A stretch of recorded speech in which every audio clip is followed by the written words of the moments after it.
Good morning friends, কেমন আছেন সবাই? আশা করি সবাই ভালো আছেন। আমি এসেছিলাম এখানে একটা প্রোগ্রামে। এটা ছিল অগ্নিবীরদের ভর্তি, তাই জন্য প্যারেড চলছিল তাদের। এত সুন্দরভাবে যাচ্ছিল, দেখে যেন মন ভরে যাচ্ছিল। ওদের ছিল আজকে ভর্তির দিন। তো ওখানে দেখে আমরা চলে গেছিলাম মহারাষ্ট্রিয়ান খাবার খেতে। এটা ছিল মিসাল পাও। এটা খেতে খুবই সুন্দর। মহারাষ্ট্রে এলে এটা কিন্তু ভুল করবে না, মিসাল পাওটাও খাবে। এত সুন্দর ছিল, আমরা একটু একটু করেই নিয়েছিলাম, কারণ অত সকালবেলা তেলে জিনিস মা তো নিতেই চাইছিল না। তো মা তো একটুখানি নিয়েছে, কেন মায়ের হয়েছিল একটা অপারেশন। তো যাই হোক, আমি আর মা একই কালারের শাড়ি পরেছিলাম। আমাদের কেমন লাগছে অবশ্যই জানিও। আর আমরা এখান থেকে চলে গেছিলাম আবার একটা হোটেলে।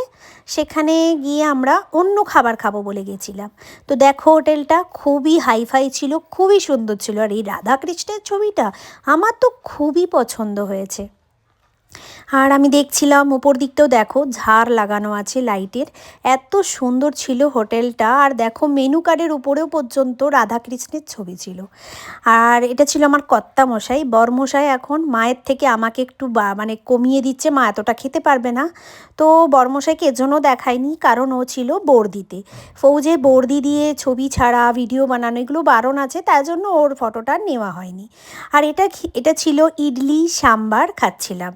সাম্বারের উপরে এত সুন্দর একটা ডাঁটা ছিল না, আমার বর আমাকে তুলে দিয়েছিল, বলে তুমি খাও ডাঁটাটা। তো যাই হোক, আমিও খাচ্ছিলাম খুব মজা করে। আর খুবই ভালো লাগছিল, গরম ছিল, খিদে তো পেয়েছে সকালবেলা। আর মাও খাচ্ছিল, মা আবার মানে খেতে খেতে ভয়ও পাচ্ছিল। আর তার মধ্যে চলে এসছে গরম গরম চা, আর আমরা নিয়েছিলাম ব্রেড। তো বাই বাই।